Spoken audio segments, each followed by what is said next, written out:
Hayden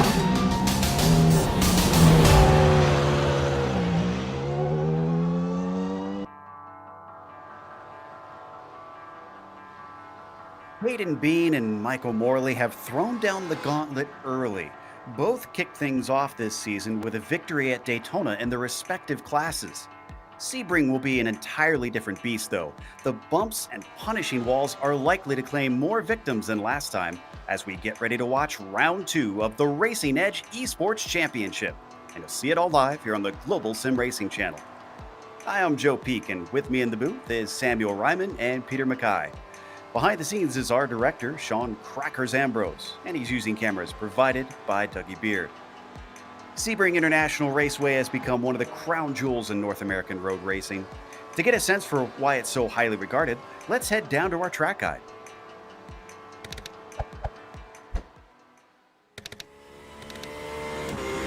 Hey guys, I'm Daniel Morad, professional race car driver, and this is your Racing Edge track guide at Sebring International Raceway in the Porsche 911 RSR.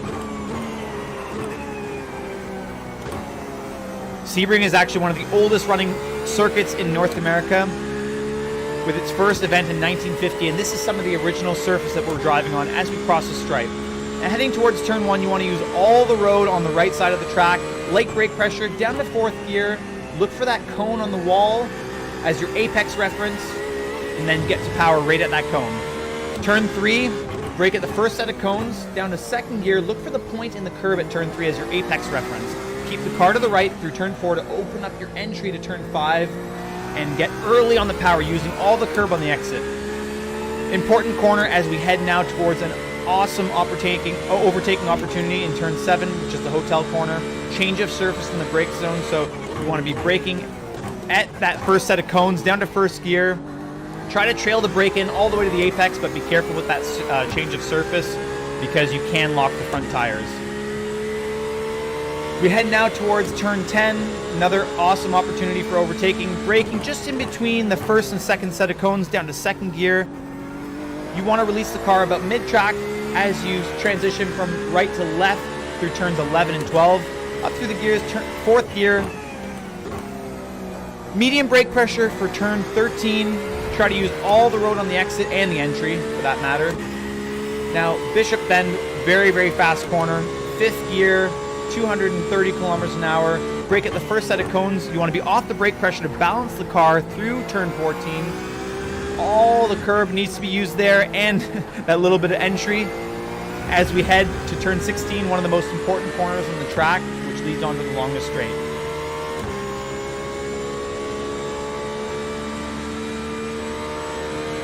So heading up to Sunset Bend, turn 17, you want to turn the car in, then hit the brake pedal, down to 3rd gear, under the bridge, very, very bumpy, and hard on the power, open up your hands, and make that run to the line to complete your lap at Sebring International Raceway. If you guys like that video, make sure you like and subscribe. You can also hit that notification button to be notified the next time we post a track guide video. Hopefully you guys loved it, and we'll see you next time.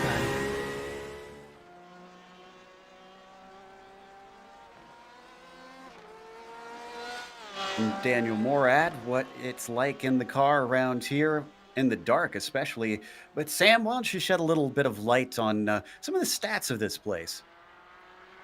Yeah, well, here you see the track map of Sebring International Raceway. Quite a lengthy circuit, as over 3.5 miles long, almost 6 kilometers, 17 turns. We're using the full configuration, the international version. This is the same track that they do the 12 hours of Sebring at. You mentioned the lap guide we just watched was at night. Well, our viewers can see it's still daytime right now, but we are going to be going in tonight, so that is something the drivers will have to take into account, even though it's a short race around here. These 40-minute races that we're having this season, that means we're not going to have a whole lot of laps. So I think these drivers will have to come into this race with a bit of a sprint race mentality. And to be honest, I think they'll all enjoy the fact that it's a bit of a shorter race, because Sebring's bumps can get to you in the long run. Yeah, it certainly can be rough. Even in the sim world, that can leave you pretty exhausted. Now, they're certainly not exhausted from the championship, and Peter, we'll start out with you. I believe you've got the update on those GTE class points after our first round being over. Yep, it was Caden Bean who, put together a flawless performance to hold off a really furious Nico Verone, who both of those drivers gave us an absolutely exceptional piece of entertainment last week at Daytona. So it's Bean that leads the championship so far from Verone, with Giuliano Romagnuolo in third, who had a very solid race as well. In fourth is Wilhelm Piepers, and fifth is our series organizer, Daniel Morad, who you saw on the onboard clip there. Now, remember, these standings are very important because the GTE champion will be in line for $1,000. Absolutely. And don't forget the top 3 finishers each race get some cash. Now, we can get a look at some of the top finishers for the GT4 class as well, as Sam's got the update on them. Yeah, and of course, the points that you see here are identical to the previous page. 25 points for the win, 18 points for second, 15 points for third, pretty much Formula One style scoring. And it was Michael Morley who ended up taking the 25 points at Daytona. He started on pole, he didn't get a good start, but he worked his way back up to the front, and Thomas Cope came home in second place. Phil Schrader also salvaging the podium there. And I say salvaging the podium because it was a little bit of a chaotic race for the GT4 drivers at Daytona. We had a couple of top contenders get involved in incidents, and one top contender even run out of fuel on the final lap, which shouldn't be a problem today at Sebring. Yeah, hopefully drivers have put enough in there as we take a look at the race details, exactly what we've got in store for our viewers. And we are in round 2 out of the 8-race season with a 9th race involved in here as well. That's a championship race that they're going to be running. There's the 2 classes, the GTE Porsche, that's the RSR, and then the GT4 Cayman Porsche that they run. A 40-minute race, as we mentioned, and there are prizes for the podium finishers. Now, I talked about them putting enough fuel in. It is a fixed setup, so they don't have to actually worry about that, as everyone will start on the same fuel with the same setup on the car out there today. While we got a chance before qualifying starts getting some times on the board, let's talk to you about our promoter. Want to put your racing skills to the test on the track? Visit racingedge.com and check out the latest listings for the race cars and classic cars. From super quick McLarens to vintage Ferraris, racingedge.com will cater for your needs. Want to learn more about how to get into motor racing? Visit racingedge.com/media for more. You can see how you can contact them as well on social media on your screen. Now, it is such a long lap that even though they've only got 2 laps and 10 minutes to try and qualify here, Peter, we're still waiting for the first driver to come through and get a time on the board. We are indeed. And while we're on the subject of qualifying, of course, 2 flying laps. You've got 1 out lap and 2 flying laps here. So not much time to get up to speed. Now, luckily, I managed to get my hands on the setup that our 911 RSR GTE runners will be using for this race. And I have to say, it is fantastic. So well done to whoever put it together. However, it has a couple of characteristics. It certainly makes this 911 RSR a lot more stable and a lot less twitchy. However, what I noticed is that there's a little bit more understeer. So there's that to worry about. But what I found fascinating, and it might be something more to do with the Sebring track surface, is that the tyre pressures take quite a long time to get up to their optimum, probably about 1.5 laps to even 2 laps. So all of your out lap and your first lap. So really, the car is only going to be on its optimum in that final lap. So it's kind of a one and done sort of idea here in the qualifying for our GTE runners, at least. You can see we're getting a few drivers with times now, as we've got both the GTEs and the GT4s with the temporary pole sitter being actually up on top once again, but we still have a few more to go before we can say after the first lap who was the quickest the first time around. Morley goes faster than Ogren there in the number 17, so seeing pretty much a repeat of last round here at the start. Wonder if the race will go similar. We're watching Rayner now come across the line, and doesn't look like he put a time down on that first one. And that lap time that Michael Morley has turned in the GT4 would have been quick enough to have been fastest in practice. These drivers have just came out of a 1-hour practice session. Now, the fastest driver in practice in GT4 was Andrew Warren. Well, it was interesting, Joe. I was watching Andrew, waiting for him to roll off of pit road for his qualifying lap. He waited until about 3 minutes into the session until he rolled off. That means one or two things. Either he was enjoying a bathroom break, or two, and the more likely option, because the sun is setting, I'm guessing Andrew's leaving his lap times until the dying moments to get the track as cool as it possibly can be. And it will be interesting seeing what he does as we continue to see the lap times fall in the GT4 and also the top class here on screen. Yeah, Simonic just took the pole away from Bean, who is 3/100ths off of him. I'm looking to see where our GT4 drivers are, and Morley's still got a ways to go. He's going through Bishop, so we've got Pipers on screen now. So he has yet to set a time. His first lap of 57.7. That's going to be good enough for 7th place, so 4th row for the number 19 car. And here comes Warren across the line, fastest driver in practice in GT4 and fastest driver in qualifying in GT4 to the top. And that's just his first lap. So Morley is coming around for his second lap right now as Colin McKevitt comes across, and that's good enough for 5th in the Caymans. This is Rich Price. Morley's coming around Sunset Bend right now. Let's get the cameras on that number 6 and see what he can do. Oh, it's not going to be enough. He's going slow. He's abandoned his second lap, so he's settling for 2nd place. Interesting developments at the top of the field in the GT4 class. This is JJ Ross now. His first lap had an off somewhere, so it didn't count, and he's got just enough time to come around for this second one. 3rd place finisher from last round, Roman Yolo, down in 8th with his lone time being a 57.4. That's going to be a bit of a difficult day for him to repeat the same feat. I think we've got pretty much everybody except for one in the GT4 class who have put a time in. I see Reggie Robertson yet to set his time, and he's only going to get time for 1 lap around here, it appears, as we watch Broomhead as well.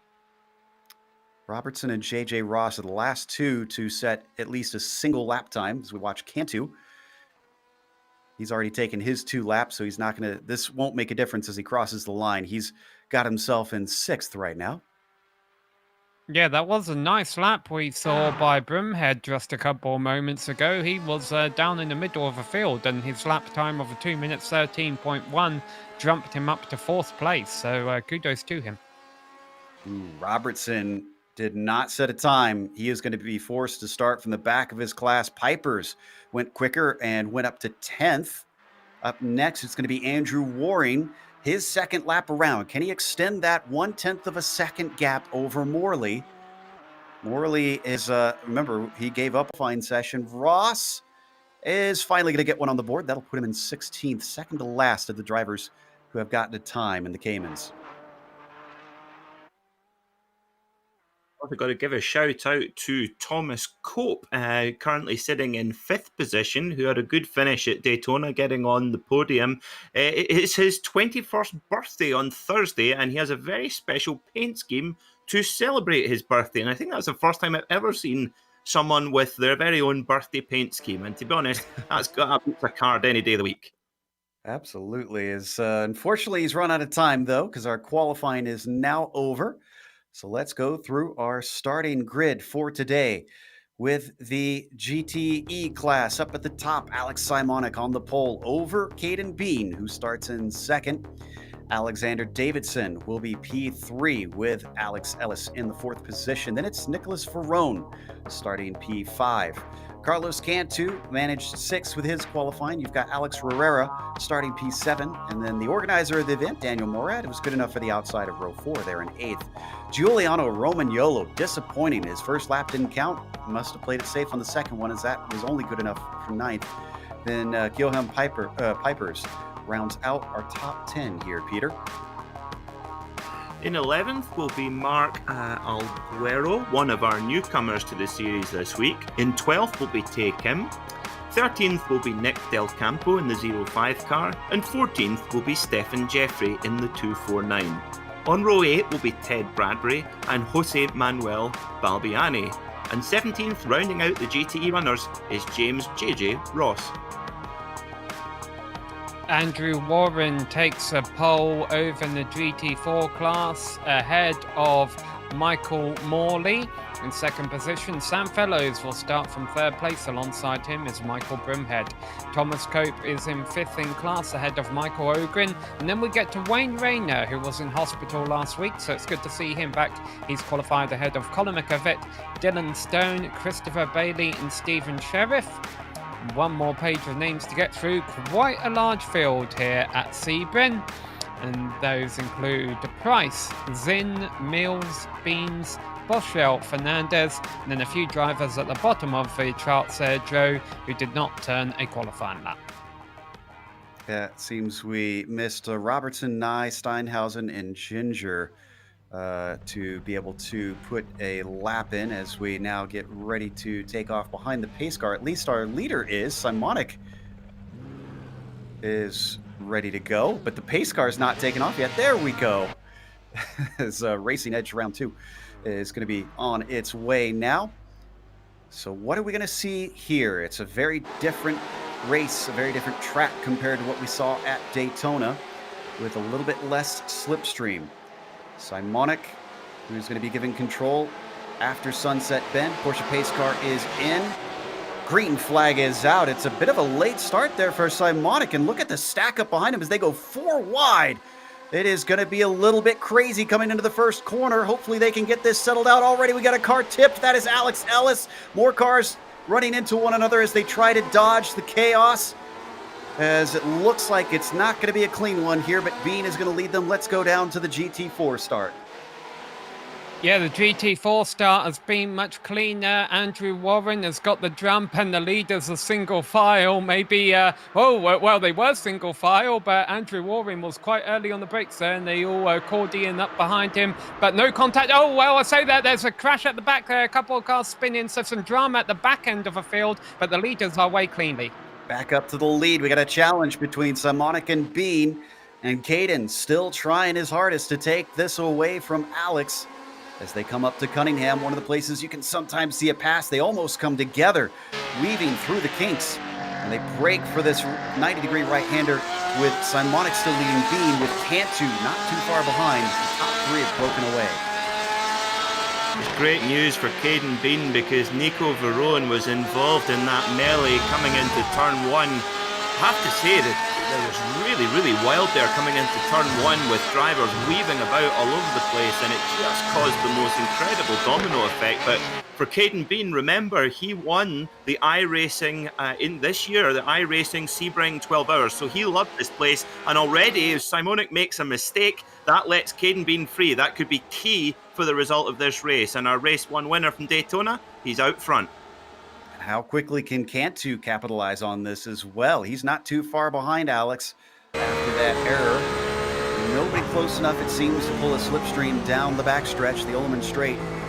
So back onto the front stretch. Behind them, a little bit of side-by-side battle between Alguero and Bradbury. This is for P4 and the GTEs. I think Alguero is going to come out on top of those two. Indeed, he is. As that's happening. Go ahead. Sorry, Joe. We've got a couple of drivers sitting in pit lane right now. That's Alex Ellis, the number 24 car, and Stefan Jeffrey, the 249. So obviously they had to take a tow back from that. That was Romagnolo. Sorry, that was Romagnolo that just went off, loses multiple positions, sent it in deep into turn 3. But I don't think those tires that you talked about, Peter, are up to temperature quite yet, because he went way too hot into the corner. Yes, they'll have to be super careful with that in the opening laps, and that might have been something to cause with the turn 1 melee as we see one of our runners come through there. Robertson. Is, I can't quite see the number on that. That's Reggie Robertson in the Freedom car.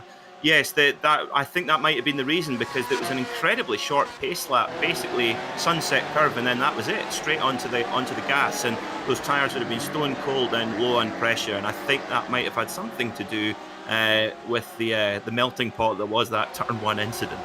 That spread apart a lot of our battles up at the top of the GTEs. Let's check in on the GT4s. Waring still leads Fellows. Morley has slipped back to third since we weren't looking. And then you've got Broomhead completing the top 4 that are still in a train. Yeah, and the most notable thing up front in the GT4s is that Thomas Cope has dropped back several positions. He started in 5th place, he's in 7th now, but he was one of the drivers who went off in the first corner. I don't think he got any damage, he just got a bit of dirt on his tyres that probably annoyed him for a few corners. But here he goes, he's working his way back up through the field. Thomas Cope, though, is good at working his way back up through the field because he had a spin at the season open at Daytona, but still finished 2nd. Don't need to go to it, but Jose Balbiani is at the back of the GTE field after a self-spin of his own as we ride on board now with Broomhead, who is getting very close to the back of Morley, and Morley getting close to the back of Fellows as they all lose touch with Waring, and they come onto the Ullman straight. And who is that we saw off? Sorry, we were on Cope there, and that was McKevitt that we just saw. And that's very unfortunate for McKevitt as his second spin in 2 races. Oh, but this time he got helped by a little bit of netcode from Thomas Cope from behind. I think you're being very generous there, I would say, Sam. I would say that was more of a punt than a netcode, to be honest. It looked like he just got in there hot and clipped the Flying Lizard car. And yeah, just a little bit deep on the brakes from what I could see. As we come back live, wonder if we could take the cameras back to P2 and the GT4s. Morley under threat. Broomhead has managed to get by Fellows. Actually, both of them have managed to get by Fellows. Yeah, I think what we saw there, Joe, last lap was Fellows was in 2nd place. Morley and Broomhead saw that Warren was escaping ahead of them, wanted to find their ways by Fellows, and they've done that. And now those two, Morley and Broomhead, well, they've got a choice here. Are they going to battle for 2nd between themselves, or are they going to try and work together and run down that 336 car? Because I got to be honest, I think that's not a bad idea, because right now Warren is running away with it. Yeah, he's loving that little scrap that they're having. It's about 1.8 seconds between himself and Morley. And they're finally single file here as they break into Cunningham, so they could yet try and regroup and get up to him. In the meantime, let's let that happen. Let's head over to P4 and the GTEs. Alguero and Pipers, who we saw earlier in this race, are still going at it. Yeah, Alguero is a newcomer to the series this time out at Sebring. That's him in the red and black car with the yellow and red wing and yellow wheels. So very, very impressive from him battling away for P4 there with Pipers as well. Now, but at the very front, Caden Bean isn't having it all his own way. He's not breaking away so much yet from Simonic.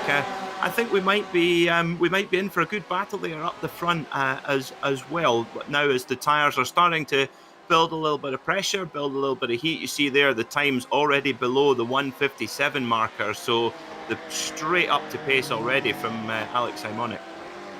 Behind them, I was watching Romagnolo. He recently got by Bradbury back up into 7th, but they're still side by side as it up the inside. Very hard braking for Bradbury. He's going to get on the spot, and Barrera is going to take advantage as they they do bang doors, and Barrera gets the worst of it through Collier where there's no runoff. He is into the wall. Yeah, that's the thing here at Sebring. There's only a few kind of obvious passing places, and sometimes it can get a bit rough and tumble there. Yeah, as you see them coming through Collier towards Tower Turn, and that's a huge hit into the wall, and that's right in front of the real hotspot for partying here at Sebring. Well, that will separate that battle as Bradbury, Romagnolo, and Romagnolo, who are the two left, are split apart a little bit. They are still within about 0.3 of a second. Nothing's going to happen here into Sunset Bend for the time being. Del Campo who is ahead of them. Oh, and there's a car off track. That's Wayne Rayner. So that's one of our GT4s. Not sure what happened to him, but he seems to be stuck there to the inside. He's thankfully off the racing line. Oh, down to the inside goes the car of Bradbury on Del Campo. It doesn't quite stick, but he's looking aggressive, and he's going to go for it again. He's going to run out of room as down to the apex. Del Campo tries to chop him off, and now he finds himself in the tires.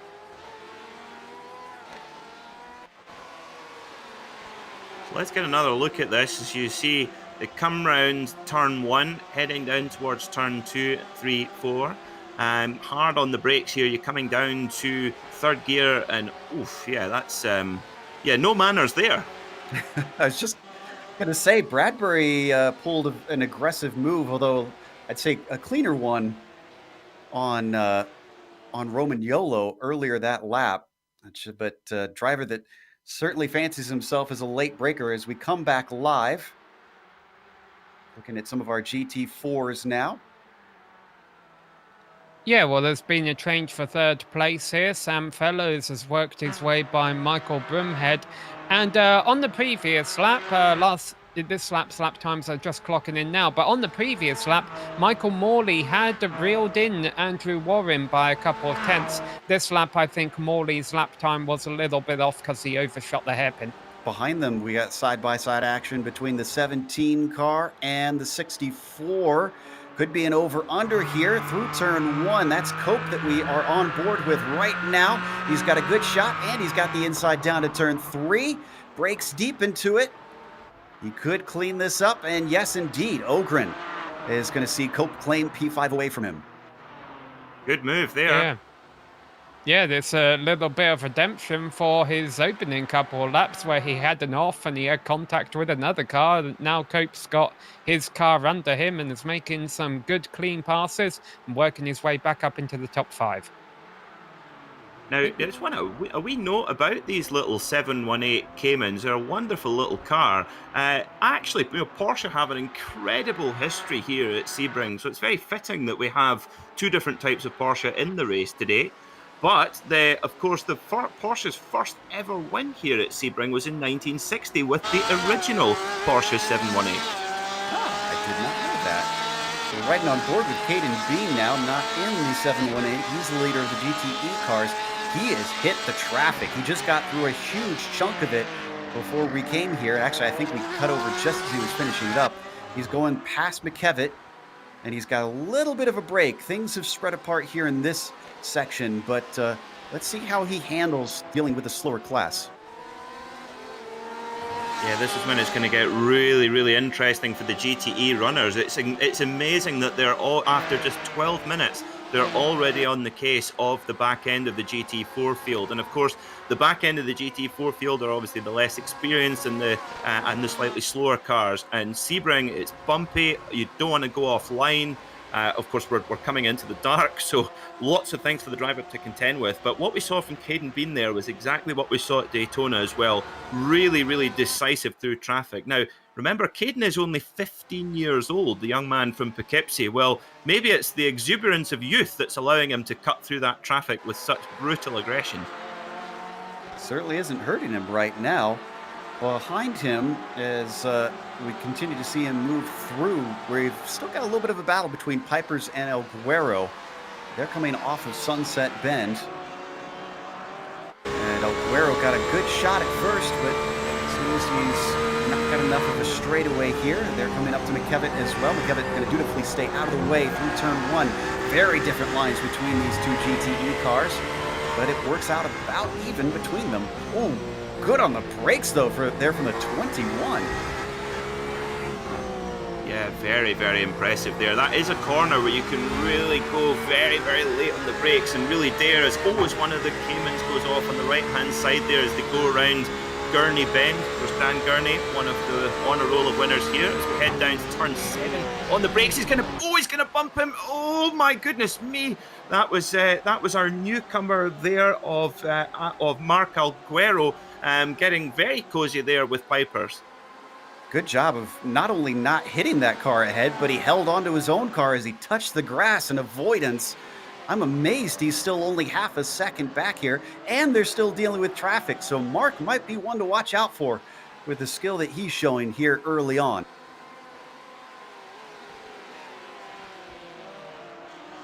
They are trying to run away from cars behind them as well. Roman Yolo on the charge, back forward from his early mistakes. He's only a second and a half back and gaining.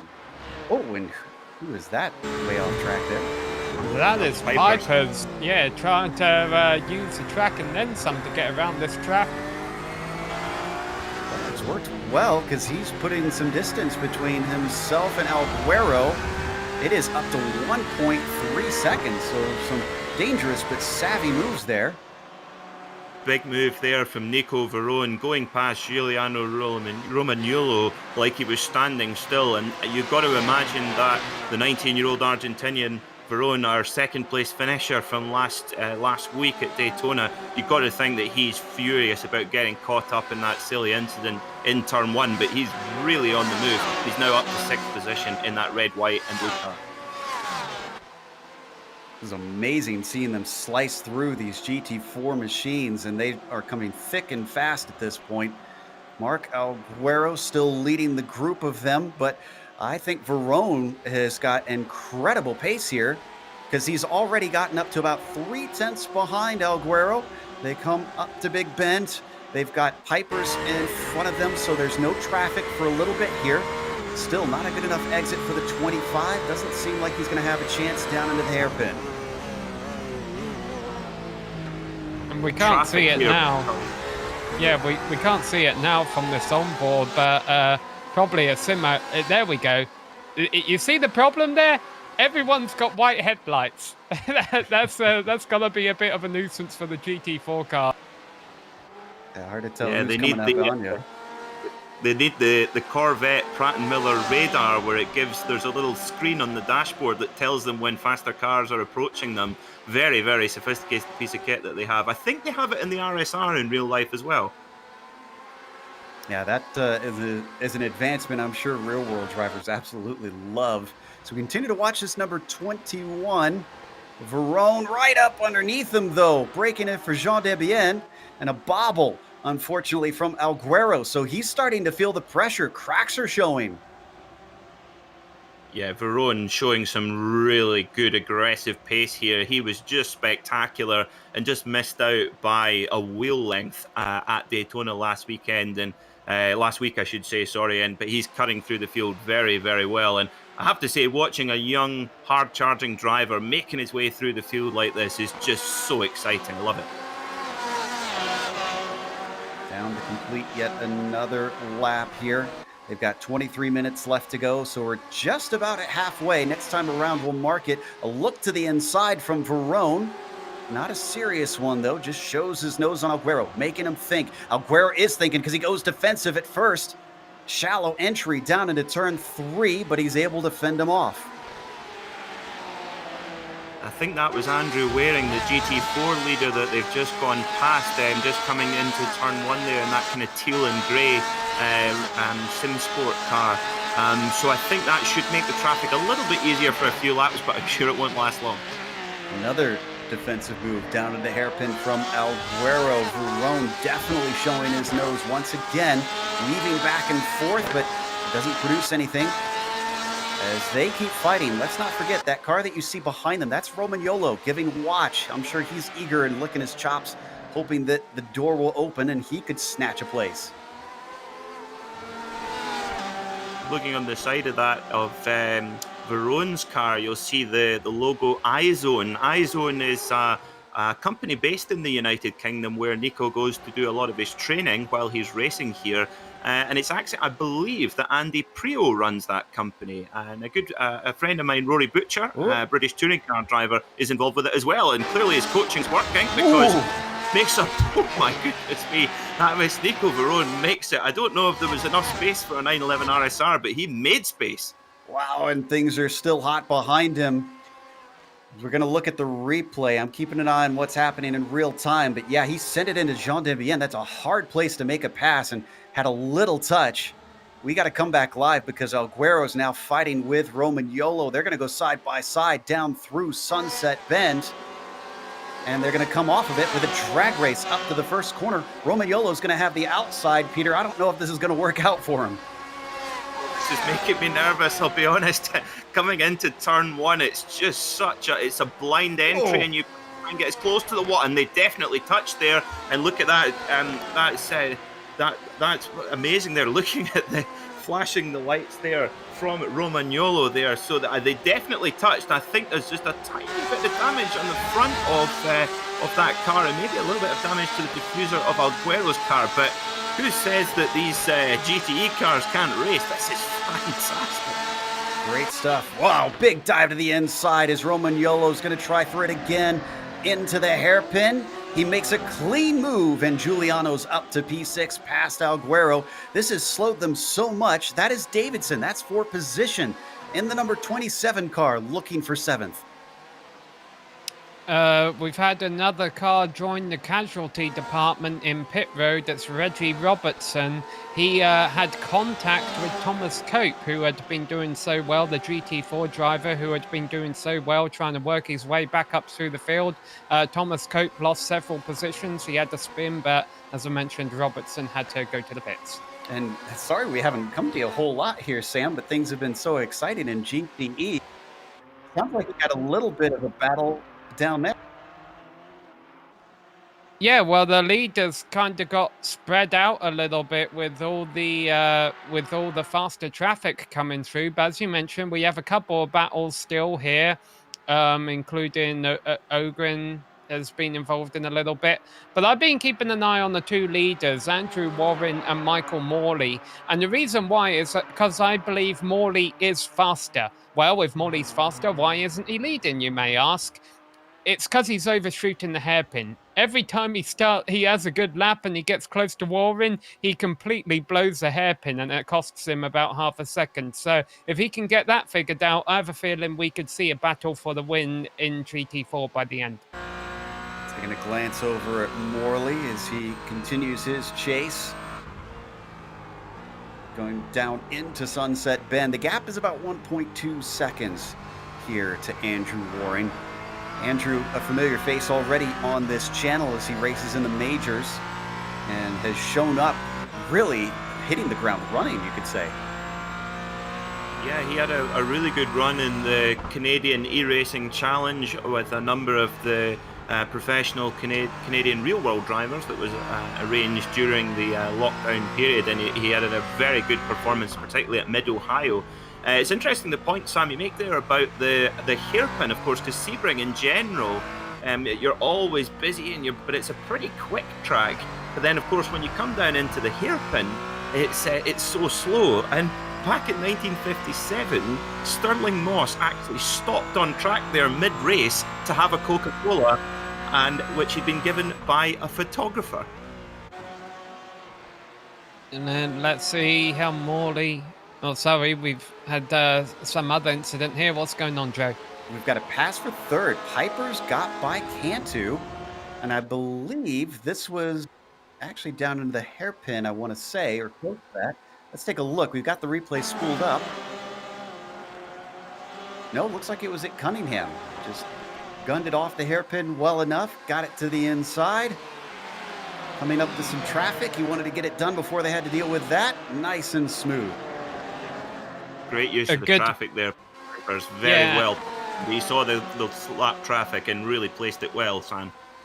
Yeah, and good battle in the points going on in GT4. Not for a lot of points, but it's between Andre Adams and Phil Schrader for 9th and 10th. They're all over each other, but these are points-paying positions. So that they have, this is battle is as good as any, trying to get some extra championship points in this very short championship season. Schrader, who we ride on board with, somehow gets a really good run off of Tower despite being incredibly shallow compared to Adams. They're going to head through Bishop. Let's see, do they have traffic coming? No, that is GT4 is behind them. A little bit of a slide there from Schrader coming into Jean Dembien. Not when he wants that, especially Sam with the Ullman straight here, providing decent slipstream. Yeah, and you mentioned traffic. Obviously, the lead traffic caught these GT4 cars about 10 to 15 minutes into the race, so it's going to happen again. In fact, it might happen relatively soon, and we'll see if any more of these battles get shaken up when it happens. But right now, the top 10 in GT4 is Warren, Morley, Fellows, Brimhead, Stone, Ogren, Cope, Sheriff, Adams, and Schrader. Although, granted, that was last time at the line, and it seems to be changing quite often. These two complete yet another lap and send it down into turn one. Schrader seems to have fallen off slightly from Adams. So we're going to head back to our leader. Haven't shown him a whole lot on screen, but Caden Bean in the number 23 has extended his gap to about 2.1 seconds over Simonic. Alex just holding station now.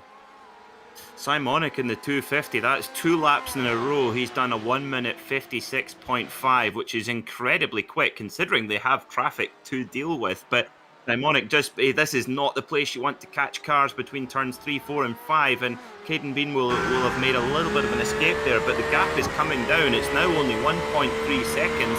That's the closest it's been for quite a while. So Simonic really has the bit between his teeth, and Caden Bean might be starting to look in his mirror and thinking, oh dearie me, I've got someone here to challenge me. But we did see at Daytona that he is fantastic at defending his position.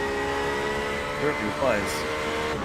And I think you're right, because it's gone down very quickly through that traffic to 1 second flat to the number 23.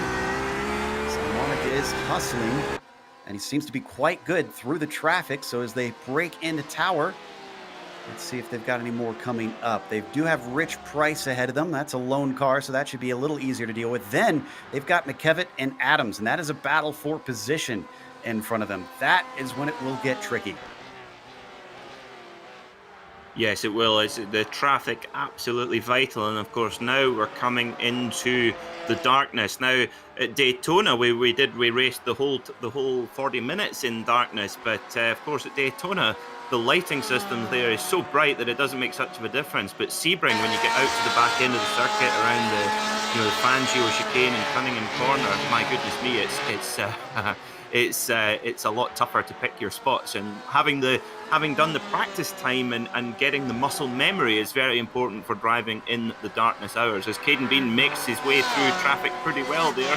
So I think we're going to see the gap seesaw back and forth between Simonic and Bean, but looks like Simonic has got the ultimate pace right now.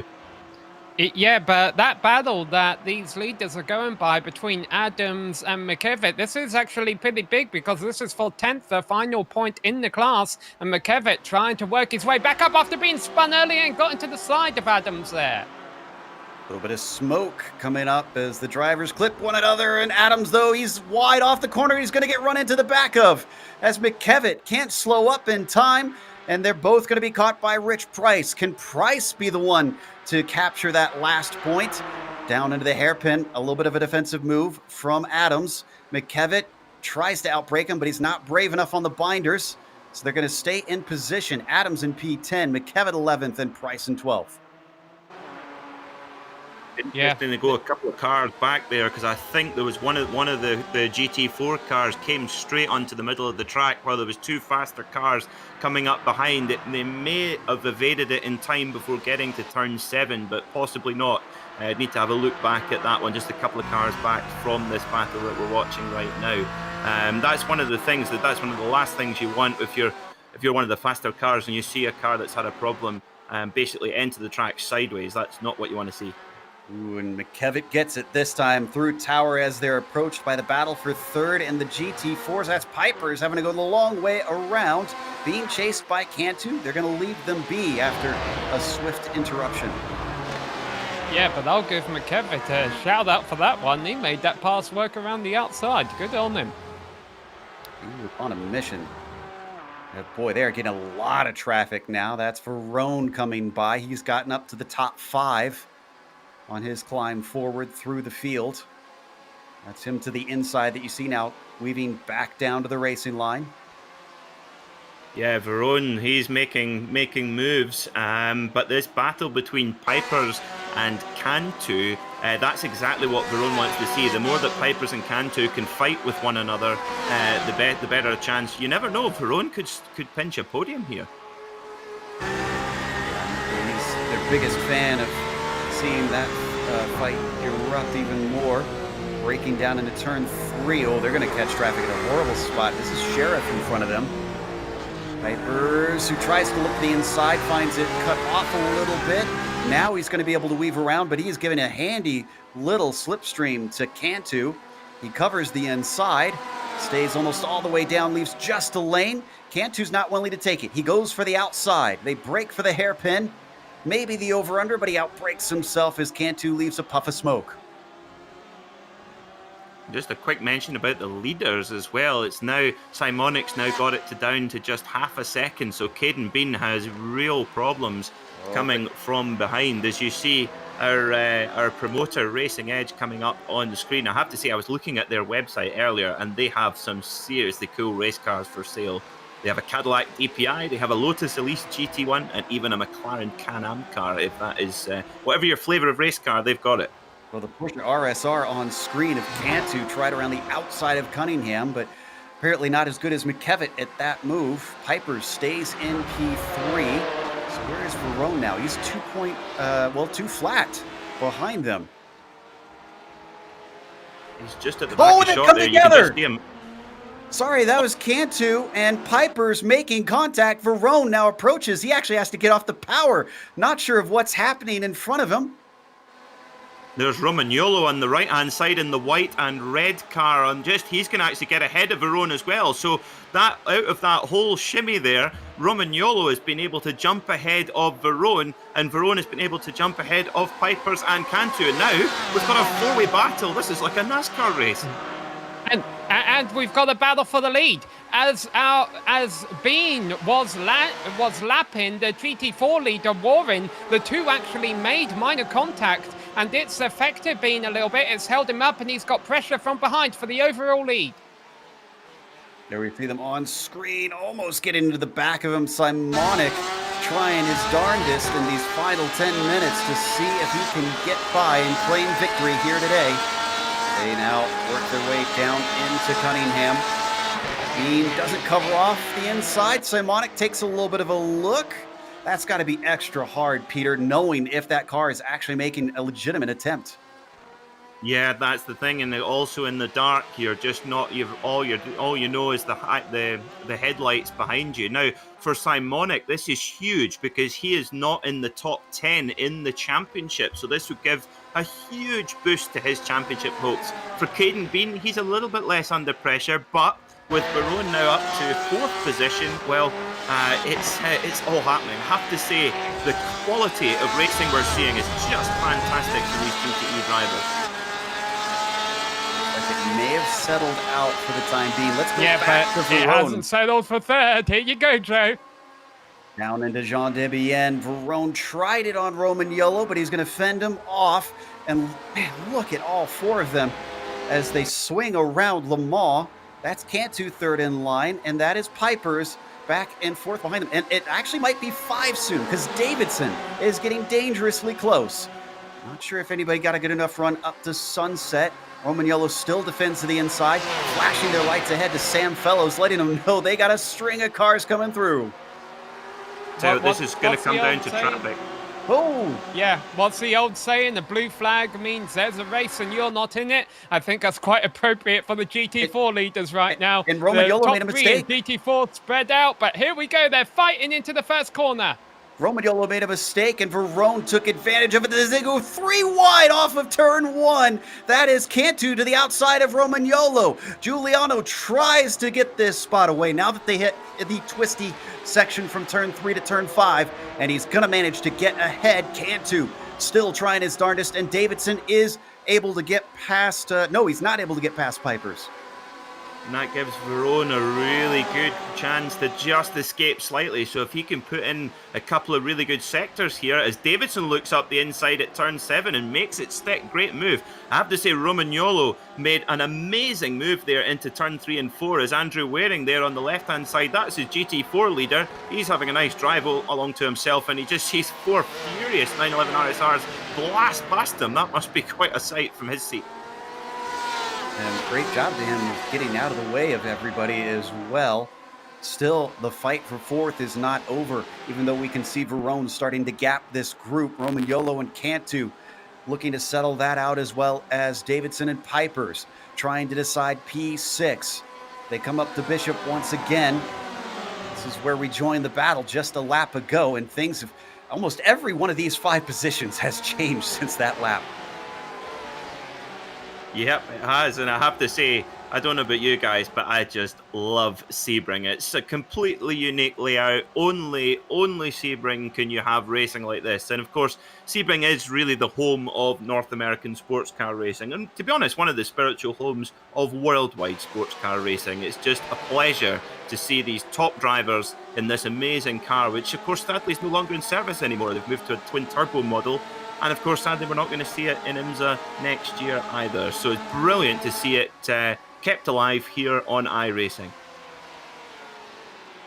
And one thing that we should mention is that Waring is still leading down in the GT4s. For those curious, Morley has not been able to catch him. There we give a little bit of love to Andrew. Yeah, I think Warren is watching the broadcast in the background, and when I said that Morley was faster than him in the middle of the race, that upset and offended Warren, and he's trying to prove a point over me. But yeah, the top. For what excitement there is going for the positions in the GTE class. It's a bit the opposite of that in the GT4 class. But you never know in motorsports. Anything can happen, especially in these multi-class races. We've got 5 minutes left to see how it will all unfold. But if it stays as is and Warren wins this race, it will be a very deserved victory. Back to Romagnolo. He was still close behind Verone for a little bit there, and now he drops back once again. Cantu still pressurizing him as Davidson is well ahead of Pipers now. So it looks like the 19 must have had a mistake that we missed. It's now the closest battle is for 4th. Right on board with Romagnolo, looking back at Carlos Cantu.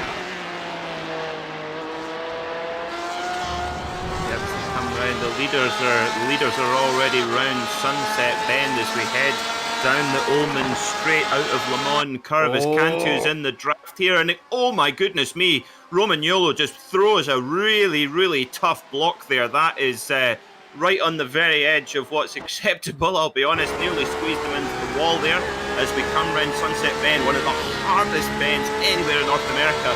But look at this, following Romagnolo, we're on board with Cantu. There's traffic on the right-hand side. Now, the ideal line here is to be as far over to the right as you can, but not when you've got another driver up the inside of you. Goodness me, as they're using every last bit on the exit as well. And Verone, he's probably looking in his mirror going, yeah, carry on, boys. That's just perfect for me. I'm glad I'm up here and not down there right now, because it must be nerve-wracking inside these cars. Right on board with Carlos, looking ahead to Romagnolo down to the hairpin. Giuliano's pulled himself a tiny gap. He's got himself safe.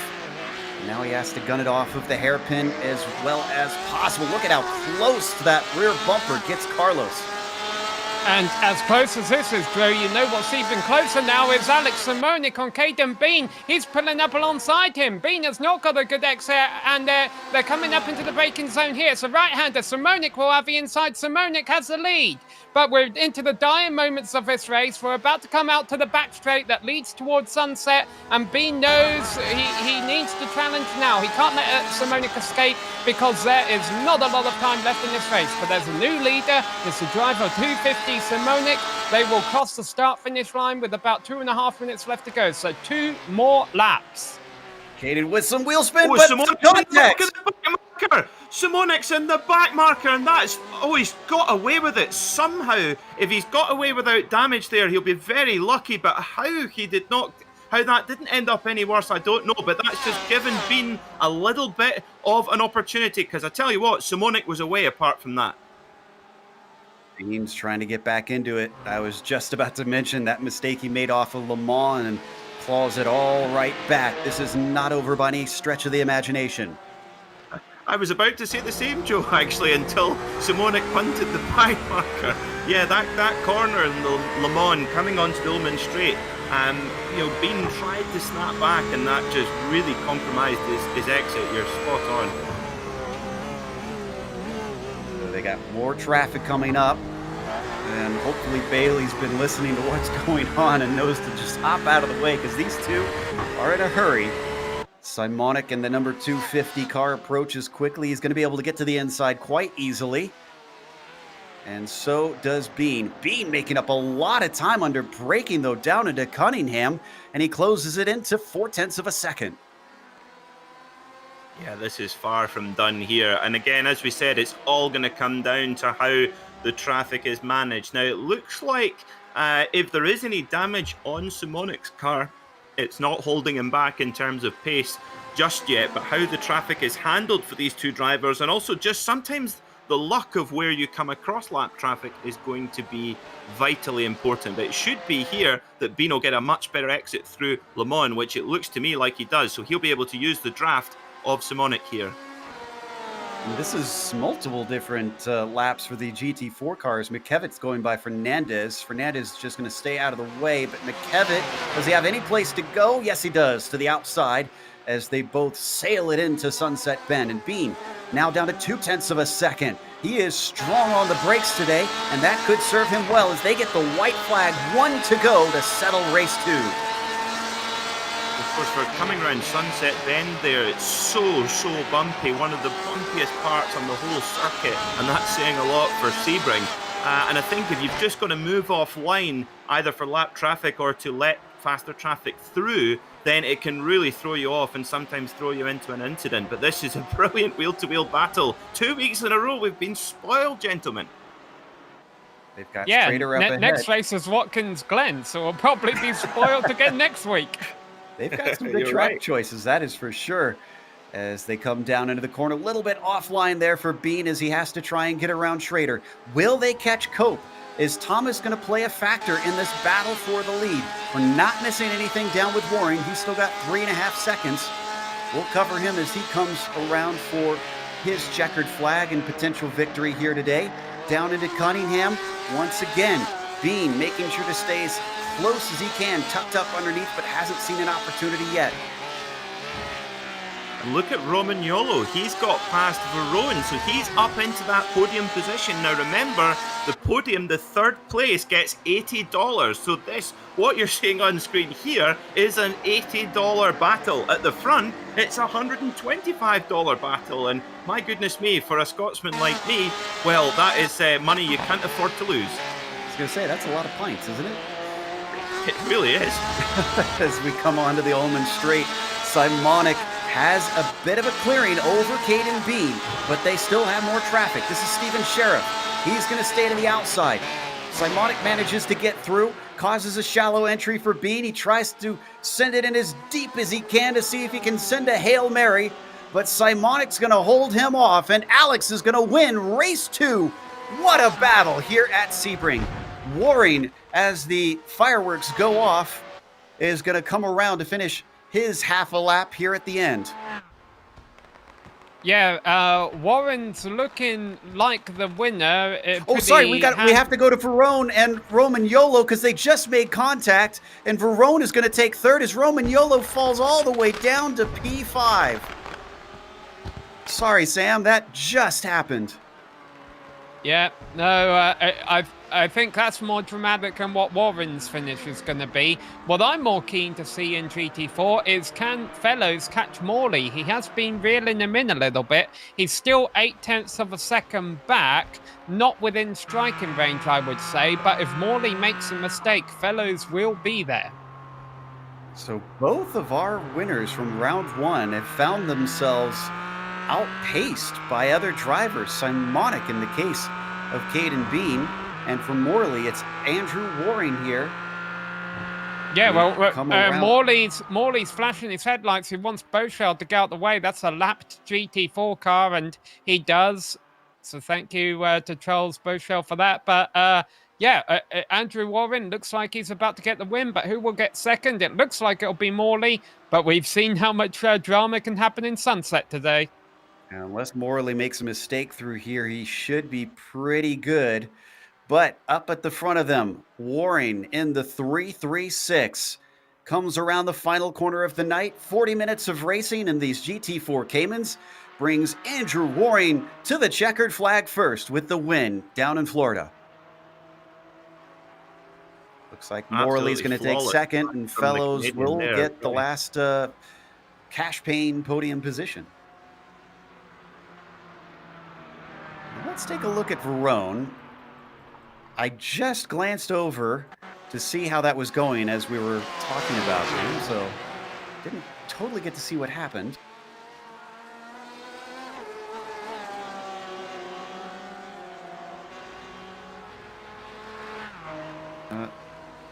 Now that was Simonic. Now was it with somebody else?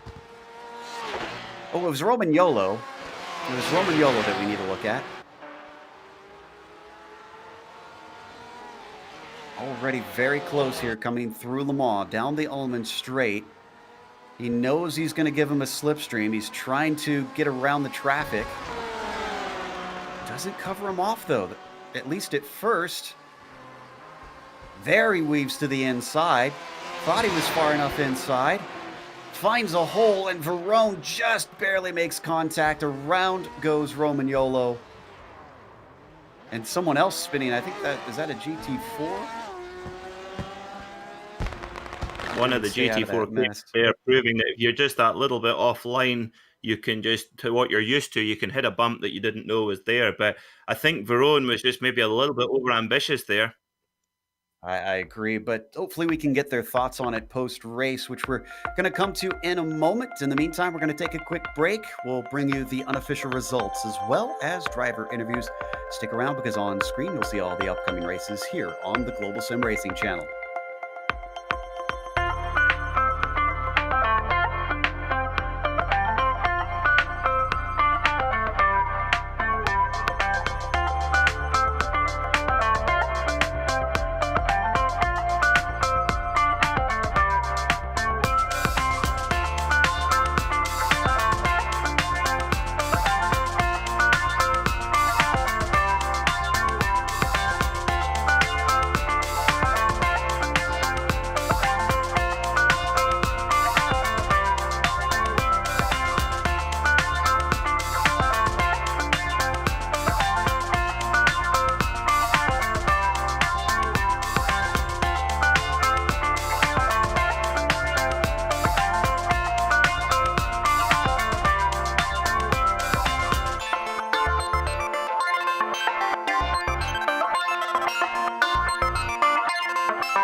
Welcome back to Sebring International Raceway. What an incredible finish. It seems that a few drivers are getting a little hot after that one. If you saw that finish, you'd probably understand why. We'll get their thoughts here in a moment, but Simonic certainly had to fight Caden Bean for that victory, and there was less than a second between them at the line, with Nicholas Verone taking third and possibly taking the cash. We'll see if the stewards change that outcome. Davidson was the one who finished behind him in fourth, and Gilhelm Pipers was P5, with Morad finishing in sixth. You've got Mark Alguero in seventh, Tay Kim, in eighth position, and then Giuliano Romagnolo, who was in third going into the final corner, got tipped by Verone, wound up coming home in ninth when all was said and done. Nick Del Campo was 10th, with Carlos Cantu in 11th. You've got James J.J. Ross in 12th, and 13th went to Jose Manuel Balbiani, Sam. Warren puts out a warning to the field, and that warning is, I am very fast and I am here and I am gonna give you guys a run for the money in the championship, because he won today ahead of Michael Morley and Sam Fellows rounding up the podium. Broomhead comes home in 4th place ahead of Dylan Stone in 5th. Stephen Sheriff had a good race. He comes home 6th in class after starting in 11th place, and he'll finish ahead of Michael Ogren, 7th in class. Rounding out the top 10 and the points paying positions are Thomas Cope, Phil Schrader, and Colin Mekovic, who had to have another bit of a comeback today. Christopher Bailey outside the points in that lowly 11th place in class ahead of Andre Adams and Phil Beans. Jeremy Steinhausen saw his fair share of excitement out there, unfortunately, and unfortunately also the same can be said to a lot of the drivers who are on the timing sheets behind him, such as Nye, Price, and Rayner. Like we've got our winner in the GTE class ready to talk to us as you see the last of the finishers up on your screen. And that would be Alex Simonik. As Alex, congratulations on winning round number 2. You and Caden had quite a back and forth there throughout the race. Yeah, I remember from Autobahn, the traffic giveth and traffic taketh. And when I got into my incident with Sydney, which I'm writing to him right now, an apology, but I didn't get a notification that I actually hit him or anything, so I thought it was just netcode. But then looking back at the replay, I did tap him. And then Jeremy as well, near the end. I thought he was going to hold the inside so I can just go around him, and then my front started locking up, so I had to let off the brakes, and that just put me right into the back. But other than that, it was a really fun race with Caden. He's super clean to race with, which is what I'm actually looking for in a series. But other than that, yeah, it was actually very fun. What was it like dealing with that traffic out in the darkness as well? Did that complicate things at all for you? A little bit. It's been a while since I've actually raced. I just got done with school on Friday, so it's been about, I think, a full school year since I've seriously dedicated driving. So I've had to relearn how to manage with traffic, and a couple of times, as you probably saw tonight, it did not work as well. There were a few times where in my head I was like, that GT4 should have really just held the inside rather than trying to make way for us going through. But yeah, very challenging race, very fun. Well, you certainly have shown up with a splash. Do you intend to come back for more and grab some more cash? Yes, I do plan to come back. I need to pay for groceries and pay some bills and stuff. So. Hey, what a way to make some money and get some food on your table. That was Alex Simonik, our winner here today in the GTE class. Up next, we have our winner in the GT Force, Andrew Waring, as I believe, yes, Sam has caught up with him. Yeah, we've got Andrew Warren here. First off, congratulations, Andrew. Win from pole and not without pressure from behind. Yeah, thanks, guys. It was a good event, good car, good track, difficult weather. Definitely that time change was different, but Michael and Sam kept me honest the whole race. For sure, I think they were able to get through traffic a lot better than me.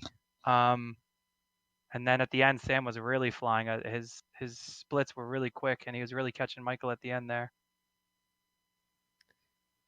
Okay, you say that, but at the start of a race, it seemed, your lead was only about 1 second, and by the end of a race, you won by, about, well, you had about a 4-second lead at some point. What helped to build that up for you? Did the car come to you in the long run, or was that just when you got a bit lucky with traffic?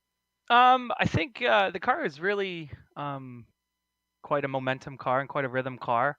Once I settled in around lap 3 or 4, I was able to really find the rhythm and stuff. But every time those GTEs came around, it definitely broke the rhythm I had.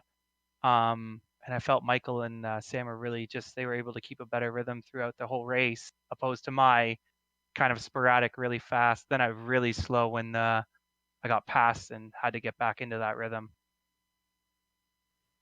Well, you missed the season open at Daytona, but you done the best thing to try and get back in the points battle by winning today. Are you going to be here through the rest of the season? And do you plan to fight for the championship? I'm definitely gonna give it my best. It was, it sucks for me that I missed Daytona, but it's really good for this series that there was so many participants. I really enjoyed driving the car. It's really well run series, and obviously really well broadcasted. You guys do a phenomenal job. So yeah, I'll be here every race, hopefully trying to catch up to those guys in front. All right. Well, we look forward to seeing what you can do. Thanks for coming to talk to us, Andrew. Congrats on your victory, and we'll see you at Watkins Glen. Thanks for having me, guys. That was our winner in the GT4 class, Andrew Warren. Meanwhile, Peter has caught up with the man who finished behind him but won in round one. That is Michael Morley. Michael Morley, another podium finish in the GT4 class. Congratulations. It was certainly a hectic race. How was it from your seat, sir? It was definitely hectic. It was a lot of fun, though. A lot of mistakes. And thanks for that. We saw throughout the race that traffic was a big issue for both classes. How do you personally approach that with the faster cars coming through, particularly in these dark conditions? Actually, I think I was on the luckier side this race, and they caught me in good times. I had my eyes on the mirror. I don't know, the headlights is pretty easy to see at nighttime. It's a daytime that's actually a little bit scarier. Yes, I guess with the closing speeds. Now, all of the drivers are given a fixed setup that's the same for everybody. How did you find the setup on the Cayman that was provided compared to what you would normally go if it were an open setup? Setup's great. Racing Edge does a great job providing awesome setups. I love kind of how loose it gets in the rear end. There might be a Porsche thing, but I love it. I took off traction control and I rid it. Yeah, it's a lovely balanced car, the Cayman. I can imagine it's a lot of fun around the Sebring circuit. Now, next week is Watkins Glen. How are you feeling about heading over to the New York State for that track? Love it. Can't wait. It's another one of my favorite tracks. My biggest worry is going to be Silverstone, and Catalunya. So we'll see. These pesky European tracks. Well, I don't like those either. I prefer your tracks in North America, to be honest with you. Before we let you go, Michael, is there anyone you want to give a shout out to on the broadcast? Yeah, I give a shout out to Racing Edge. They put together a really great league, a lot of great drivers. It's a lot of fun. And shout out to you guys at GSRC. You guys always put together a great broadcast. Thank you very much, Michael. Have a good night, and we'll see you next week. And we usually talk to podium finishers, but we've got a ninth place finisher with us today. Giuliano Romagnolo joins us. And Giuliano, it seemed like things were a little bit heated after everybody hopped out of the cockpit. Even though you had an eventful race, let's go right to the end of it. Tell us your perspective of what happened with Nicholas. What a crazy battle that was. Him and I were kind of coming through the field. We both got caught up in that turn one crazy incident there. So it was a charge from the beginning. Honestly, the entire time I was just thinking to myself, well, let's just try to get up there. Let's just try to push. I eventually found Verone, kind of stayed with him, raced him, cleaned.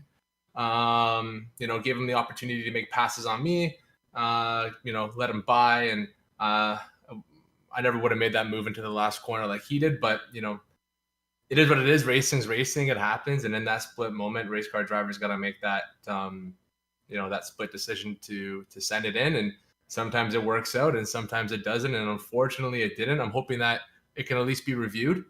Because I'm pretty gutted by it. I thought I had a great race coming from ninth, getting in some trouble there, and making that last lap pass on Verone into T2 for third place. So it was definitely a lot of emotions coming out of the car, like you said. Understandable. And speaking of coming up from ninth, how did you wind up back there in qualifying? Did you make a mistake or what happened? You know what? The first lap, the front tires, I didn't heat them up enough on the pace lap there, so I actually went wide in turn one, and I had a one off. And in the second lap there, basically I just told myself, just put a banker in. You know, at this point, you don't want to push it and be 10 cars back further than what I actually qualified in a way. So I kind of made the best of what I had. And so I just wanted to make sure I put down a solid, decent lap, try not to lock up anywhere so I wouldn't lose any time. Wasn't going obviously as quick as I could, which obviously got me into some trouble in the race and affected what I could have done or accomplished. But it was great. I mean, you learn from that. You get better for the next qualifying session, and you just got to tell yourself to forget about it and move on, kind of thing. So it was unfortunate, but it was a fun race nonetheless. Well, it was fun for us to watch. Commiserations that it didn't end up how you wanted, and hopefully we'll get to talk to you in better circumstances at Watkins Glen. Yeah, for sure. I mean, if all else fails, I think I might be getting the pass of the year, taking 3 cars on the back stretch and then coming from P6 to P3 before sunset. So that was pretty epic from my point of view. So other than that, thanks guys for everything again, for your great commentary. And as always, thanks to the stream. That was Giuliano Romagnolo, ninth today, at least in good spirits, it seems, at this point. One last interview that we've got is, Sam is talking to Sam. Yes, Sam Fellows here, finishing third place today. First off, congrats, Sam, and I'm just going to address the elephant in the room. Does this kind of make up for what happened at Daytona? Certainly feels good to walk away with some cash and something today. Yeah, I think I had nightmares all last week about that. It was a bit of a screw up, and I'm not really good with the quick math, so I'm better at just driving the car. And I just, if I had 2 or 3 more leaders in Daytona, I think I would have had that one. But today was a fun race.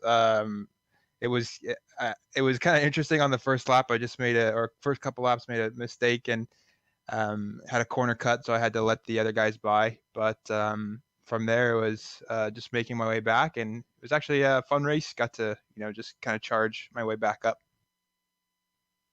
Yeah, you were charging all the way until the final lap. It looked like, where you'd have a little bit more time, you could have took the fight for second place on Morley. How much more time did you need? 1 or 2 more laps? Yeah, I think 1 or 2 probably would have done it. Right in the middle of the race, I think it was like 1.5 to Morley after I'd gotten back past Broomhead, and I was just, we got caught out by the GTE cars.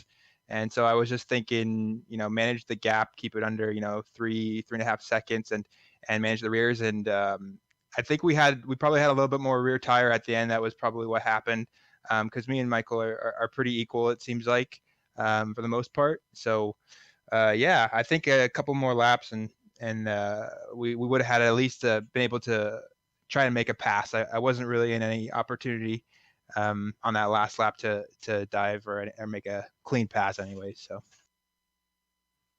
Yeah, well, it looks like yourself and Morley, Warren, and a couple other drivers out there are going to give us a whale of a championship battle this season. So we wish you the best of luck in that, and the best luck for next week at Watkins Glen. All right, thanks, guys. Thanks very much. And that was Sam Fellows, our third place finish at Sebring today, Joe. Indeed, and that's going to close out our interviews as well. So we're going to give a few thank yous, starting off with our promoter, Racing Edge. Again, if you want to check them out, you can find them at racingedge.com. Thanks to the companies that provide the software and the hardware for our broadcast. You can see them listed here on your screen. Additional thanks to June Lalonde, who provides our wonderful music. See the screen for how to get a hold of more of her great work. And thanks to the team today, Sean, Sam, Peter, and Dougie. If you'd like to find out more about GSRC, including upcoming races, you can find it at globalsimracingchannel.com. Or you can check out our social media, where our Twitter is @GSR Channel, Facebook is Global Sim Racing Channel, and Instagram is GSRC_brand. If you'd like to support us, check out our merchandise store. It's at gsrc.storenvy.com. We've got a link in the description below. And while you're down there, make sure and subscribe to our YouTube channel. You'll know if you haven't because the button will be large and red. That way you don't miss a moment here on GSRC. The next race is going to be at Watkins Glen. That'll be Tuesday, June 23rd at 7 p.m. Eastern. And of course, if you want to see the next race immediately after this one, in just less than an hour, we're going to have the PRL GTE Sports Car Series taking place at Interlagos. We have upcoming races for other series listed on the screen. Check those out and mark them down on your calendar. But until next time, race clean, race hard. See you on the track.